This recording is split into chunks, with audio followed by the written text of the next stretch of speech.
এই পৃথিবীতে মানুষ এসেছে মাত্র কয়েক লক্ষ বছর আগে, কিন্তু মানুষের জন্মের বহু কোটি বছর আগেই এই পৃথিবীর আসল শাসক ছিল এক ভয়ঙ্কর ও রহস্যময় প্রাণী, ডাইনোসর। এমন প্রাণী যাদের আকার ছিল বিশাল, শক্তি ছিল অকল্পনীয়, যার উপস্থিতি ছিল ভয় জাগানো। আজ আমরা যে পৃথিবী দেখি, গাছ, নদী, পাহাড়, প্রাণী, একসময় এই সব কিছুর উপর রাজত্ব করত ডাইনোসররা। তারা শুধু বড় ছিল না, তারা ছিল বুদ্ধিমান শিকারী, ভয়ঙ্কর যোদ্ধা এবং নিখুঁত বেঁচে থাকার মেশিন। কিন্তু প্রশ্ন হলো, যারা কোটি কোটি বছর ধরে পৃথিবী শাসন করেছে, তারা হঠাৎ কোথায় গেল? কেন আজ আমরা শুধু তাদের হাড়গোড় আর কল্পনাতেই ডাইনোসর দেখি? প্রিয় দর্শক, আজকের পর্বে আমরা আপনাদেরকে নিয়ে যাব ডাইনোসরের দুনিয়ায়।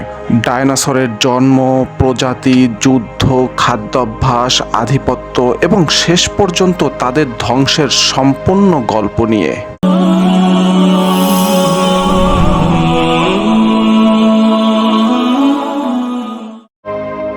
ডাইনোসররা প্রথম আবির্ভূত হয় আজ থেকে প্রায় 23 কোটি বছর আগে, ট্রাসিক যুগে। সেই সময়ের পৃথিবী আজকের পৃথিবীর মতো মোটেও ছিল না। তখন পৃথিবীর সব মহাদেশ আলাদা আলাদা ছিল না, বরং সবগুলো একসাথে যুক্ত হয়ে এক বিশাল সুপার মহাদেশ তৈরি করেছিল, যার নাম ছিল পাঞ্জিয়া। এই বিশাল ভূখণ্ডের চারপাশে বিস্তৃত ছিল অগভীর সমুদ্র, ঘন বনভূমি আর উষ্ণ ও আর্দ্র জলবায়ু। বাতাসে অক্সিজেনের পরিমাণ ছিল বর্তমানের তুলনায় অনেক বেশি, যার ফলে প্রাণীরা সহজেই বড় আকার ধারণ করতে পারত। সেই পরিবেশ ছিল বিশাল ও শক্তিশালী প্রাণীদের বেঁচে থাকার জন্য একেবারে উপযোগী। প্রথম দিকে ডাইনোসররা খুব বেশি বড় ও ভয়ঙ্কর ছিল না। তারা আকারে তুলনামূলক ছোট এবং অনেকটা সরীসৃপের মতো ছিল।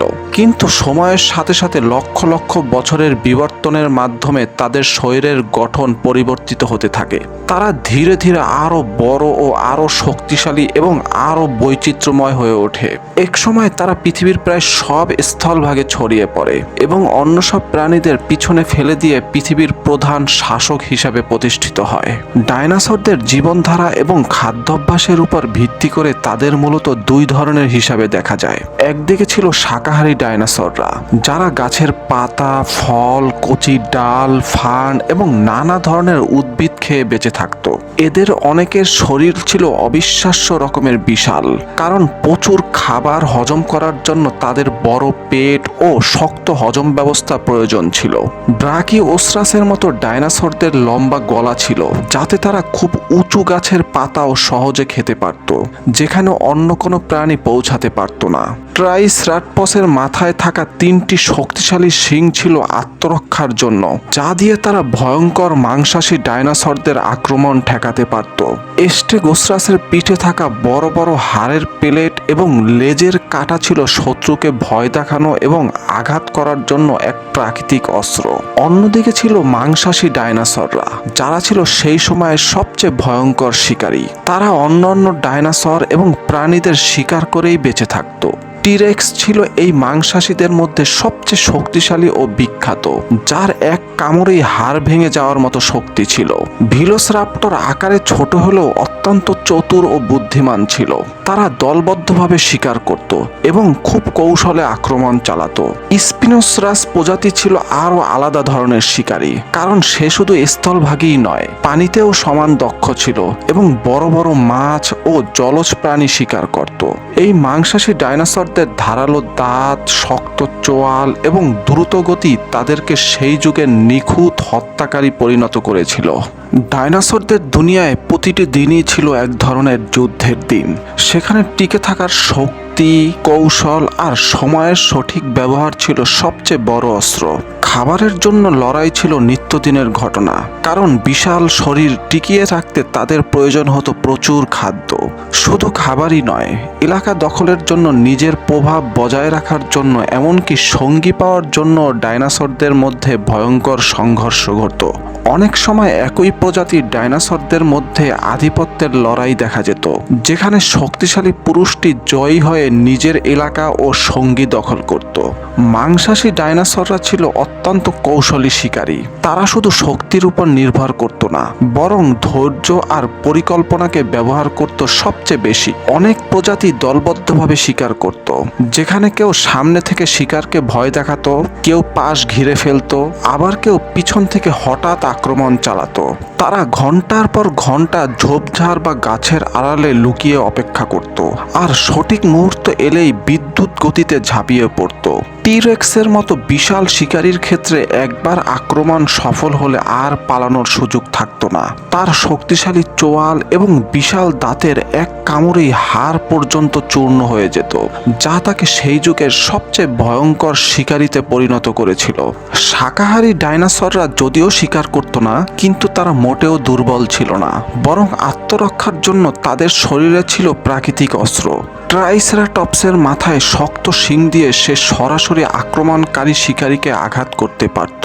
স্টেগোসারাস তার লেজের কাঁটা দিয়ে এমন শক্তিশালী আঘাত হানতে পারত যে বড় মাংসাশী ডাইনোসরও পিছু হটতে বাধ্য হতো।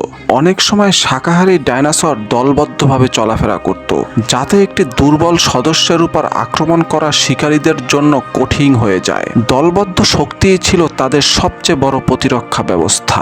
ডাইনোসরদের বুদ্ধিমত্তা নিয়ে একসময় মানুষ ভুল ধারণা পোষণ করত, কিন্তু আধুনিক গবেষণা প্রমাণ করেছে যে অনেক ডাইনোসর ছিল আশ্চর্যজনকভাবে বুদ্ধিমান। তারা দল বেঁধে চলাফেরা করত, নিরাপদ জায়গায় বাসা বানাতো এবং ডিম পাড়ার পর সেগুলো যত্ন নিত।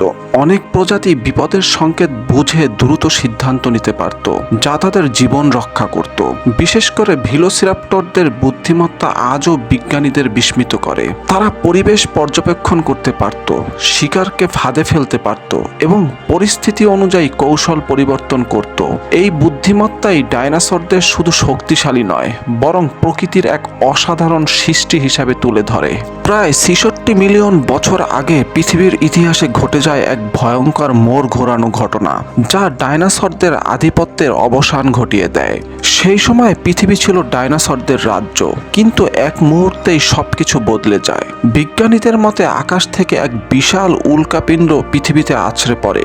এই আঘাত এতটাই শক্তিশালী ছিল যে মুহূর্তের মধ্যেই ভয়ঙ্কর বিস্ফোরণ ঘটে, যার প্রভাব পুরো পৃথিবী জুড়ে ছড়িয়ে পড়ে। বিস্ফোরণের ফলে আকাশে উঠে যায় বিপুল পরিমাণ ধুলা ও ছাই, যা সূর্যের আলোকে দীর্ঘ সময়ের জন্য ঢেকে দেয়। দিনের পর দিন পৃথিবী অন্ধকারে ডুবে থাকে, তাপমাত্রা হঠাৎ করে কমে যায় এবং পরিবেশ হয়ে ওঠে বসবাসের জন্য অত্যন্ত প্রতিকূল। সূর্যের আলো না পৌঁছানোর কারণে গাছপালা ও উদ্ভিদ দ্রুত মারা যেতে শুরু করে। এর ফলে প্রথমেই ক্ষতিগ্রস্ত হয় শাকাহারী ডাইনোসররা, কারণ তাদের প্রধান খাদ্যই ছিল উদ্ভিদ। শাকাহারী ডাইনোসররা মারা গেলে ধীরে ধীরে খাদ্য শৃঙ্খল ভেঙে পড়ে এবং মাংসাশী ডাইনোসররাও খাবারের অভাবে দুর্বল হয়ে যায়। কয়েক বছরের মধ্যেই এক সময়কার শক্তিশালী ও ভয়ঙ্কর ডাইনোসররা একে একে বিলুপ্ত হতে থাকে। তবে শুধু উল্কাপাতই নয়, অনেক বিজ্ঞানী মনে করেন দীর্ঘ সময় ধরে চলা ভয়ঙ্কর আগ্নেয়গিরি অগ্ন্যুৎপাত এই ধ্বংসকে আরও ত্বরান্বিত করেছিল। অগ্নিগিরি থেকে নির্গত বিষাক্ত গ্যাস, ছাই আর লাভা পৃথিবীর জলবায়ু ও পরিবেশকে এমনভাবে পরিবর্তন করে দেয় যা ডাইনোসরদের টিকে থাকা প্রায় অসম্ভব করে তোলে। সম্ভবত এইসব কারণ একসাথে মিলেই ডাইনোসরদের যুগের চূড়ান্ত সমাপ্তি ঘটে। তবে মজার এবং বিস্ময়কর বিষয় হলো ডাইনোসররা পুরোপুরি পৃথিবী থেকে হারিয়ে যায় নাই।